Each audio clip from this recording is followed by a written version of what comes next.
Hello అండి. ఎలా ఉన్నారు? చాలా రోజుల నుంచి అడుగుతున్నానండి మా హస్బెండ్‌ని ఎక్కడికైనా తీసుకెళ్ళమని. ఆయనకి ఈ వీకెండ్ కుదిరి మమ్మల్ని మైసూర్ తీసుకువెళ్లారు.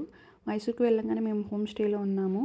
హోమ్ స్టే నుంచి చాముండేశ్వరి టెంపుల్‌కి వెళ్దామని అనుకున్నాము. ఆ టెంపుల్ చాలా ఫేమస్ అండి. అది కాక ఆషాఢ మాసంలో ఇంకా చేస్తారు పూజలు అక్కడ. చాలా మంది భక్తులు కూడా వస్తారు. సో, మేము బ్రేక్‌ఫాస్ట్ చేసేసుకొని త్వరగా 9:30 అలా బయలుదేరాము. 9:30కి వెళ్తే 11:30 అయిందండి టెంపుల్ రీచ్ అవ్వడానికి. 9:30 నుంచి బయటికి రావడానికి దర్శనం అయ్యి 3 అయిందండి. ఆల్మోస్ట్ 3 అవర్స్ లైన్‌లోనే ఉన్నాము. కాళ్ళు పట్టేసాయి. చాలా రద్దీ ఉంది. మేము సర్వదర్శనంకెళ్ళాము. టికెట్ తీసుకొని కూడా త్వరగా వెళ్ళిపోవచ్చు. అయితే ఏంటంటే ఏ మాటకి ఆ మాట చెప్పాలి. టెంపుల్ అయితే చాలా అంటే చాలా బాగుందండి.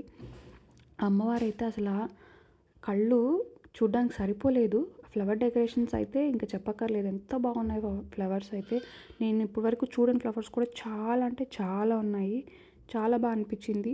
టెంపుల్ దర్శనం అయిన తర్వాత ప్రసాదం తీసేసుకొని బయటకొస్తే ఎంత ప్రశాంతంగా ఉందో బయటంతా.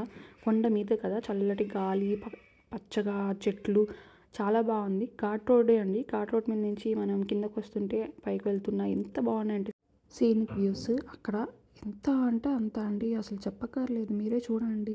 అసలు కిందకి చూస్తుంటే చాలా అనిపించింది. మామూలుగా మీరు ఎర్లీ మార్నింగ్ వెళ్ళారంటే చాలా బాగా త్వరగా దర్శనం అయిపోతుంది. 5, 6 ఆ టైంలో వెళ్ళారంటే మేము కొంచెం లేట్‌గా వెళ్ళేసరికి మాకు దర్శనం లేట్ అయింది. Thank you for watching. Please subscribe.